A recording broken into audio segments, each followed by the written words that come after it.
Mark Bryan. Hey, thanks so much for joining us on WTOP. Thank you so much for having me. Now, we're talking because you're coming to the Weinberg Center along with the Screaming Trojans. Everyone's going to know you from lead guitarist from Hootie and the Blowfish. But this Weinberg show is cool because it's the Screaming Trojans, which I know is a bit of a local shout out to two local high schools, right? Yeah, I'm a Seneca Valley Screaming Eagle, and then a couple of my best buddies are Gaithersburg Trojans. So we mixed the two mascot names to come up with that band name and play shows around the area. And it's been a blast. We've been doing it the last decade or so, and a bunch of our friends from growing up show up, and it's really cool to be able to play with guys who I grew up with, that are still really talented musicians, and it's been a blast. Awesome. So wait, so you were born in Silver Spring, but then you went to high school at Seneca. That's what you're saying. So did you move to Germantown after that, or? We lived in Bethesda for a little while, and then Montgomery Village, and I went to high school at Seneca, and then went to college at University of South Carolina. Gotcha. Now I want to talk some high school shop with you really quick before we get into the concerts. Was Seneca, was that the Al Thomas days? Was he the head coach back then, football? It was. Yeah. I played JV. I did not play varsity under Al, but I played JV while he was varsity coach, and played basketball under Coach Doan. And those were those years. Solid athletics at Seneca Valley during that time. Oh my God, legendary. No, so the only reason I know that is because my grandmother taught at Damascus High School for years, and that's where Al Thomas left Seneca and went and coached and won some state titles at Damascus after. When I was growing up, we went to watch those games. But personally, I have a bone to pick with you because Seneca beat my senior year at Linganore High School up in Frederick County. They beat us at the state championship at Raven Stadium. So come on, Screaming Eagles. I'm a little mad at the Screaming Eagles. As if we didn't already have enough state championships under our belt probably at the time. I have no idea what it's up to now. It's ridiculous. He really did. He racked up quite a series of championships, and it's really cool. Like I see some of the T-shirts sometimes when people walk around, I'm like, wow, they won a lot of state championships, and that's impressive. And yeah, he had a good run, and a lot of everyone speaks highly of him that played for him. He was a great coach. Yeah, I think, and then after that, I think it was like Changuris, I think. But Changuris, anyway, by the time I was there, who was also one of my JV coaches. Wow, see, that's why I had to throw out. I had to name drop. He was my JV. He was my Changuris was my JV quarterbacks coach at Seneca Valley. Also a great guy. Yeah. Wow. Yeah. And by the time we were there, his son was playing for him against us. So yeah. So that's so cool. Yeah, that's man. So, cool. So yeah, the local ties run deep here, but that's cool. Well, the football thing is one thing, but their biggest legacy is you. You went on to such great success. I don't know if I look at it like that, but no, myself and Dean Felber, who also our bass player for Hootie, who's also was a Screaming Eagle. We were in high school. It's so funny because we were in a high school band with a couple of guys from Gaithersburg at the time, and our band was called Missing in Action, or MIA, and we would play all the high school parties back in the day. And then it's just so funny all these years later to still be in a mixed Seneca Gaithersburg band. It's just how it was supposed to be, I guess. That's awesome. So obviously, and the reason that is, and I think I should point this out for anyone who's from the area, they can understand, is at the time, Montgomery Village Avenue was a borderline that split whether or not you went to Seneca or Gaithersburg, depending on which side of Montgomery Village Avenue you lived on. And so a lot of our friends from junior high, we were best friends, but we all ended up going to two different schools. So I think that there was something about that brought those two schools together. I feel that, man. Did you guys have like a up here it was the same thing. It was Linganore and Urbana, and we played for the I-70 trophy. They took the sign off the road and put it on a trophy. Did you guys have anything with that? Did you take the road sign of Montgomery Village? No, there were definitely some mascot things that happened, and then there were always these like fights at the McDonald's in Gaithersburg Square. That's great. Well, we can't really joke about it because there's actually been an alarming number of fights this year up this way. I don't wait. Where are you? Where are we talking to you? Where's this? I'm in Charleston, South Carolina. I've lived here for 20 some years now. Okay, well let's tie it all together for our listeners who are like, why are they talking about high school football? So you went, so obviously you like you're saying, you've come full circle and you're playing with the band members, from the high school with Gaithersburg and Seneca. Yeah. So Dean and I played together in a high school band, Missing in Action, and both ended up coincidentally choosing University of South Carolina for college. Mm-hmm. And we got down there and they put us on two different dorm halls in the same building without us ever asking anything. Wow. And Darius lived on my hall. And then by sophomore year, Darius and Dean were roommates. So we all just became tight and started playing together right away. And we're still together. And when he says the name Darius, we're of course talking about the legendary Darius Rucker, who's, you know, doing his own thing in country now, but you guys still reunite with Hootie all the time. And I think I just saw you guys. What was it? Your last tour at Merriweather. It was awesome. It was so awesome. Yeah, you guys still bring it. Yeah, thanks, man. Oh, that was a really great show. That was a special show for me, obviously. And thank you for being there. Yeah, that means a lot. Oh, absolutely. So do you guys play the, you know, at this Weinberg Center show up here in Frederick, Maryland? Do you guys play any of the Hootie stuff, or is it more like, you know, your midlife priceless? It's a mix. You know, I'll do probably 5 to 7 Hootie songs that the Screaming Trojans know. I mean, just the other day, the guy set me up and had an idea of why don't we do this one this way, you know? So we're definitely doing some Hootie in the show. I would say, you know, a third of the set would be Hootie stuff that I've either written, co-written or written or whatever. And then some of the hits and stuff. And then and then we'll do some of the songs from my recent record, Midlife Priceless. And then we do a series of covers, because here's the beautiful thing about Screaming Trojans. When we were coming up playing all these songs, our drummer, Ricky Slezak, could always play Rush and Zeppelin and Police and all the best drummers and everything. Sure. But we never could sing. We never, you know, it was hard to play that stuff at parties because nobody could sing like that high. You know, those songs they're tenor vocals. You know? Oh my God, yeah. And so we just never had a singer that could pull it off until Scott Tucker. And that's when the Screaming Trojans began. And so Scott Tucker not only sings harmony with me on the Hootie and Hootie stuff and my solo stuff, but he can sing Zeppelin, Police, Rush. So we're doing all of these songs from our childhood that we could never do live back then. We can only do them in our basement. Now we're doing them live. And so it's just kind of this like teenage garage rock fun thing but it's really good. I mean, it's a really good band. Ricky's an amazing drummer. I mean, he's world-class. Lip is the bass player, and he's one of my best friends of all time. And he went from playing keyboard and missing in action in high school to becoming a really good bass player and a guitar player. He's a jukebox of songs. Yeah. And then Kevin Heister, who's a local guy, lives in Buckystown over there. And and he plays around, and his son Michael Heister is opening the show, and they play around Frederick area, do a lot of pub shows around Maryland and stuff. And if he's from Buckystown, he just heads right up, 85, and he's at the Weinberg in like 10 minutes. Yeah, he's either in Urbana or Buckystown. I can't remember which, but you can see Sugarloaf from his house, and he's right over there. So, and so I mean, it's a very cool local show, and it's just gonna be so much fun. Oh, the Weinberg. Have you played Weinberg Center before? It's a historic spot up here in Frederick. I have not. I'm looking forward to it. I mean, we wanted to do it right. We wanted to bring it, like we've been playing around the Maryland, DC area as much as we can, Virginia, for our fans from that area, but we keep making everybody where we're from drive over to Annapolis or Northern Virginia. And so I thought, well, why don't we do something where everybody lives, all those folks, and we landed at Weinberg Center, and I'm just thrilled. I'm honored to be able to play there. And even if we only fill the floor section, it'll still be a very fun rocking evening, successful to us. That's what we're looking to do, is make sure that the people that want to see us are there and get to see a great show. And hopefully they spread the word to their friends and we pack the place out. So, but either way, it's going to be an amazing night. We've added a rock school. I'm not sure the name, but we've added a rock school to the bill. So that's going to be fun, having some local kids play early, including Michael Heister, who's Kevin's son I was talking about, who is just super talented. So we'll showcase him that night too. That's awesome. Yeah, you're gonna love it. It's one of those, like old, I believe it was like a movie palace back in like the 20s, and then somebody told me that. Yeah. They renovated it and all that kind of stuff. So yeah, it's gonna be a fun spot. And Frederick, if you haven't been up here in a while, I know you're, Germantown area, Gaithersburg, but the restaurant scene, and it's really coming back. I mean, post pandemic, it's, I guess, slowly starting to get back open. But yeah, it's really nice. You'll like it. I was up there recently last year when we were rehearsing for our Ram's Head show, and I stayed in town and noticed that. I noticed like all this new stuff going on, but then there's all the history and all the old buildings are still there, and it's just this.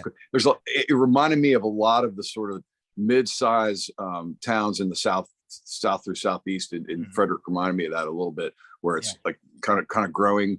A lot of people moving there, and it's getting this like kind of newer vibe, to a historic site. It's kind of cool. I've been seeing that happen a lot up and down the coast, and that's cool that it's happening in Frederick.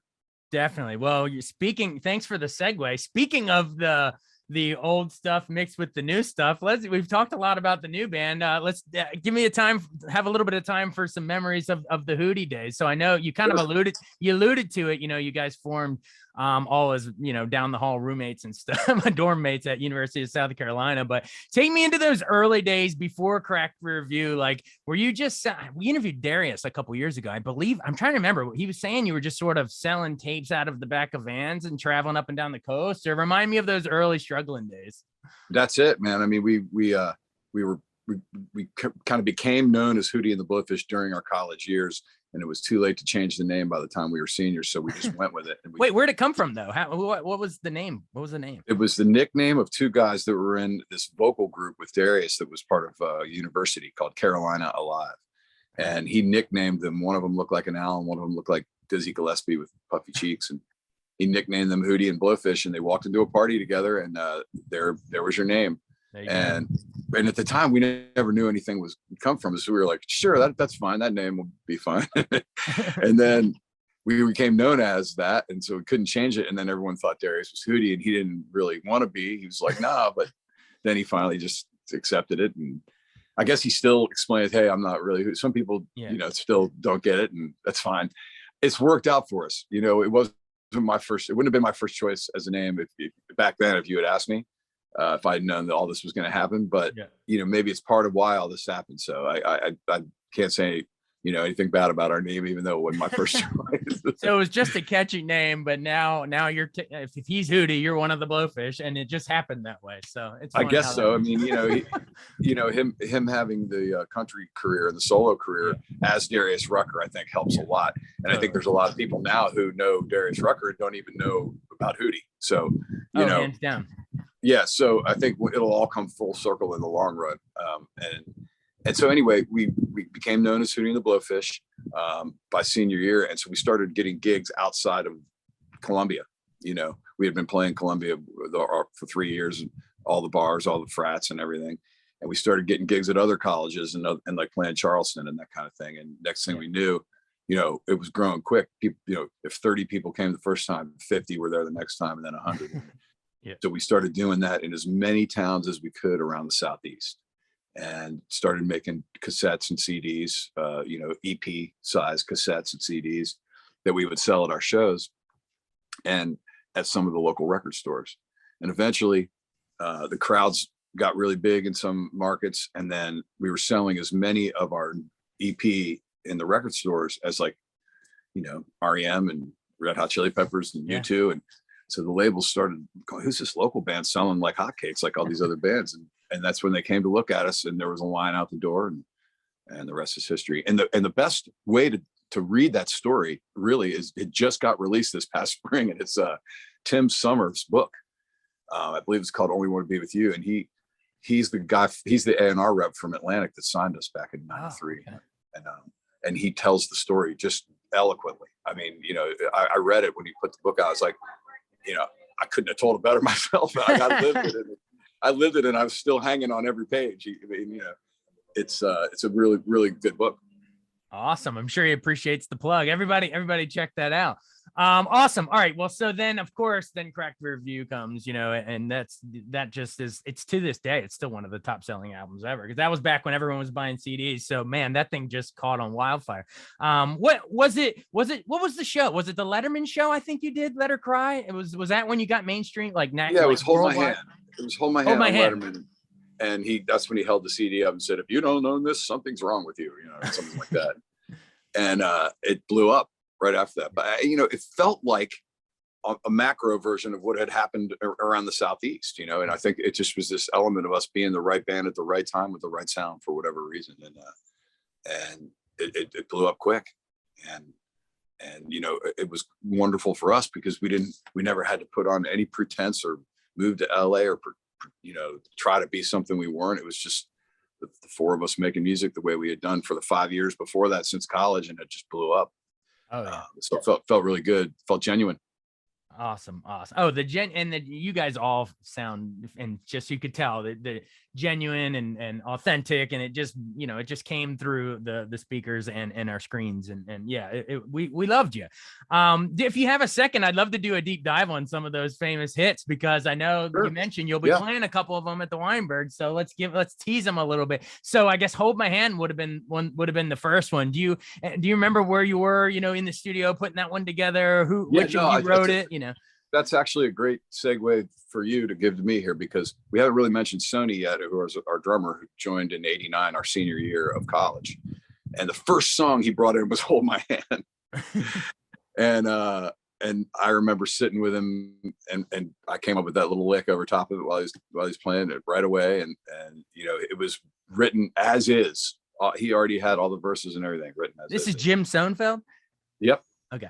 And that was the first thing he brought in, because the whole idea was, hey, we needed a drummer, but we wanted somebody who was going to be into doing original music. And he was in a cover band, but he was writing songs looking to play original music. So it was the perfect fit. And that was the first song he brought in, which is hilarious. And he also just put out a book. While we're plugging books, plug away. He just wrote his book recently too. And it's more about his story, although it does tell the Hootie story from his perspective, but I think it's more about his personal journey than the Hootie story. Sure. But anyway, I wanted to plug that too. So plug it. If you think of any more, keep plugging.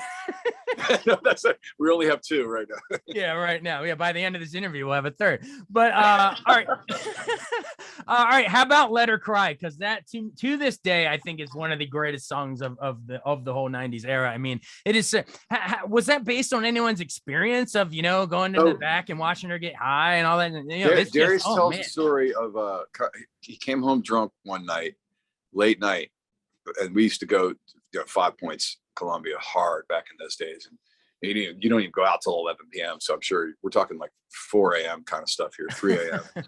And he gets home, and he would always listen to Bonnie Raitt, and so and then that night when he is out, he had heard She Talks to Angels for the first time. Yes, and he made Rose? Our buddy. Yeah, and he made our buddy, the bartender, play it again and again. He's like, that song's amazing. So he got home. He's like, I want to write She Talks to Angels for Bonnie Raitt. Wow. And Let Her Cry is what came out. Wow. And I think that's a great story. It is a great story. He woke up the next morning, and that's what he had. Just this drunken version of trying to write his version of She Talks to Angels for Bonnie Raitt, if Bonnie Raitt were going to sing it, or maybe to her or something. He didn't really know. And then later he confessed that he probably switched the roles, like it's him in the song, but he's like acting like he's talking about the girl, but it's really him. Really him. So the girl goes back and finds him high and says, "Oh, yeah, mama!" Like when he says that, there's like he's the pain one. in his He's voice. the one that's in pain, dude. He's the one that's in pain, not the girl. But he's singing about the girl as if she were in pain. Yeah. Wow. But anyway, yeah, and then my first memory of playing that is at the brewery in Raleigh, North Carolina. We were at sound check, and Darius kept playing it because he had just written it and he couldn't stop playing it. And so we just started playing along with him, and we all, like, after the fourth time through, everybody had good parts, and and that was it.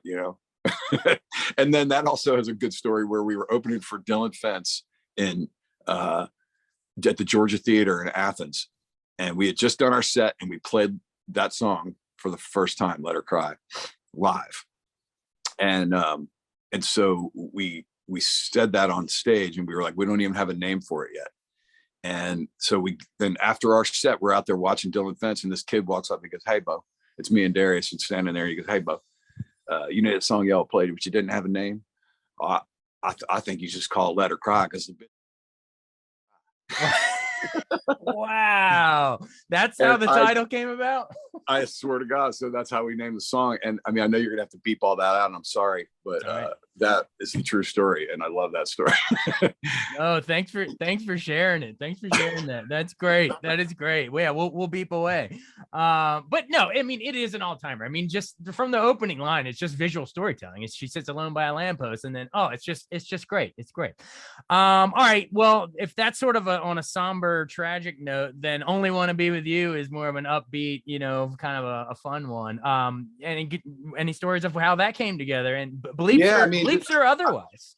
I started playing that lick. I think it's Dylan Fent's influence, actually, because we were doing a lot of shows with them at the time, and Darius kind of noticed that, and he was like, "Yeah, that sounds like it could be a Dylan Fent song." I'm like, "Sure enough!" Like it had that kind of just good energy, and so he wrote those lyrics about Dylan sitting on a fence, and he was singing to his girlfriend about like a Bob Dylan song, and then I also remember trying to play the rhythm of it like Pinball Wizard, like ding ding ding ding ding ding ding ding. I remember when I was writing the lick, I was like, I want to get the energy of Pinball Wizard into this, so somehow, like that double time strum. Wow. Those are my early memories. The Who and Bob Dylan combined to inspire that one. And Dylan Fent's. Yeah, Dylan Fent's. Yeah, totally. And then Darius didn't think it should be on Cracked Review.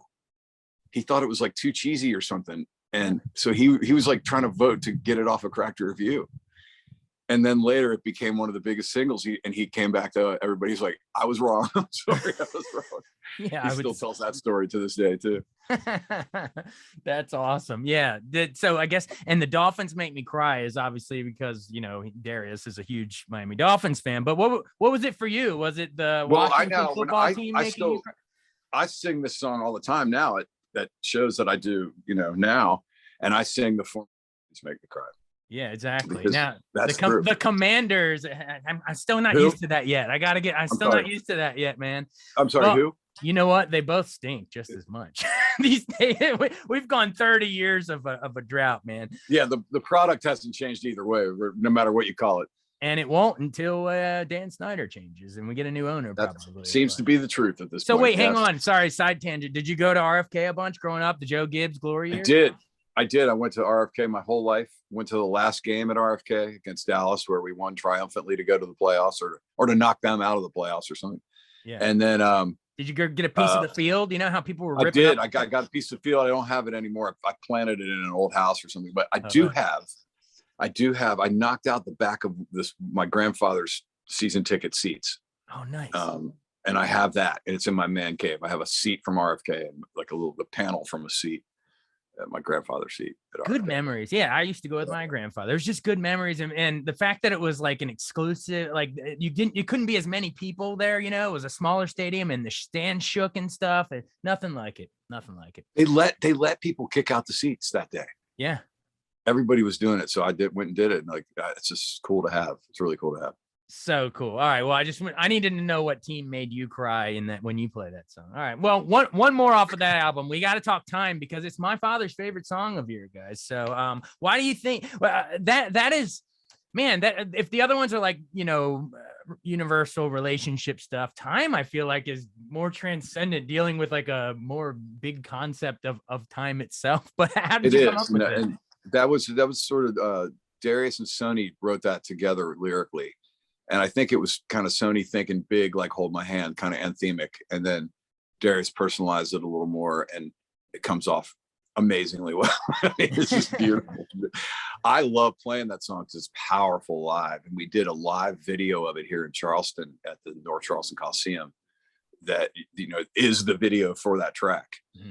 And it's live. We didn't put the album version on the video. It's a live video, and so that's fun to check out if you like that song. It's got a lot of energy, obviously. It was done locally, which is cool. Great song. Well, thank you for taking us into a deep dive. We won't go into all. I mean, Drowning. There were so many other good ones on. Man, we can go all day, but then now we're writing my book. That's exactly. That's the third book. Exactly. That's the third book we were talking about. Well, I'm sure you'll play all of those at the Weinberg. That'll bring it back around. Well, I would say this. Hey, everybody, visit me at Mark Bryan Music on Insta, or Mark Bryan on Facebook, and it might be Mark Bryan Hootie on Facebook. And tell me what you want to hear, pipe in on my posts about the show and tell me what songs you want to hear. That'll help me put my set list together and play the songs that I know people want to hear. So, you know, shout them out, folks. Yes, see, it's interactive. Shout them out on social and on the website. Absolutely. Can I request at least one off of Fairweather Johnson, Old Man and Me, or Tuckerstown? I mean, it's underrated. You know, everyone always hold it up against Crack Review, but like it wasn't as big, but I thought it was pretty damn big, and I love those songs. Thanks, man. Yeah, you definitely can put those up for a vote. I will tell you that I'm planning on doing Honey Screw from Fairweather Johnson already. Okay. So there you go. We're trying to go a little deep here. Do you ever do I Go Blind off the Friends soundtrack? Does anyone ever request that? Definitely doing that one. Okay, so that's a must. That's a go-to. Yeah, all the ones you named earlier and I Go Blind will all be on the list for sure. Okay, great. Not to mention some of your favorite deep cuts, I'm sure. Mm-hmm. Well, before we go, I have to ask, do you have a favorite of the Darius Rucker, post Hootie? Well, I guess not post Hootie, the concurrently parallel career with Hootie, because you're still going. Any of the favorite country songs? I have two favorites. One is It Won't Be Like This for Long. Oh, so good. I have like physically bawled listening to that song. Yeah. It's so good. Well, because you got kids too. Yes, and I knew his kids. I know his kids, and I, at the time, like I knew, that, and we both had young kids at the time. I mean, yeah, that song was great. And then I also really like Comeback Song. Mm-hmm. I'm more a fan of the less country vibe. I'm more a rock guy. Like I sort of like the more crossover vibe. Well, that one was a cool double meaning too, because it was a guy asking the girl to come back, but also it was like his comeback, into country. You know what I mean? It kind of worked on multiple levels. It's also a really good song, and we did a lot of his songs live, like because we were still doing the Charleston show every year while he was coming up through the country thing, and so we were playing whatever his hit was at the time in Charleston. I remember playing Comeback Song one year, and I was like, wow, I could play this song every night. It's really fun. So if it's a fun guitar song too, Yeah. Even up here at Meriwether, I mean, it's kind of cool because you busted out a couple Darius solo country stuff. We did all right. Yeah. Yeah. Why not? He's done great. Like, and people love those songs. I mean, that's what playing live is all about, creating those moments. So of course we're going to do that. It's such a signature voice and such a signature sound. It wouldn't be the same without your guitar. And it's so cool that you're from our area. And thanks for taking time to join us on WTOP. I assume you probably listened to us growing up. I did. WTOP was my CBS affiliate my entire childhood. So this is an honor to be speaking with you. Thanks for taking the time. And thanks for helping me promote the show at the Weinberg Center in Frederick, Maryland. On Saturday, October 22nd, 8 p.m. Get your tickets now, weinbergcenter.org. It's Mark Bryan, famously of Hootie and the Blowfish, but this time we'll be playing with the Screaming Trojans for all you high school football fans. Hey, thanks so much. Yeah, whatever you want to plug. This is my REM tribute band. Voice of Harold. You got an REM tribute band too? Yes. Where is it up and down East Coast or across country? We've only played 2 shows, and they've both been down here near, one in Wilmington, one in Charleston, but it's fun. And we're the 4 of us are doing it for fun on the side, but we get to play all the REM classics, which is awesome. Just so fun. Are you going to bring them up to Voice of Harold up to Maryland, DC? Yeah. We'll hopefully. Yeah. Well, that's why I'm telling everybody about it now. If you want a good REM tribute band up, hire us. There you go. It's really fun. It's just something really different and really cool. So hey, bust out some Losing My Religion or something at the Weinberg, and then plant some seeds. I might have to tease it a little. Yeah. Awesome. Thanks so much for doing this. You were really generous with your time. I appreciate it, sir. Thank you very much.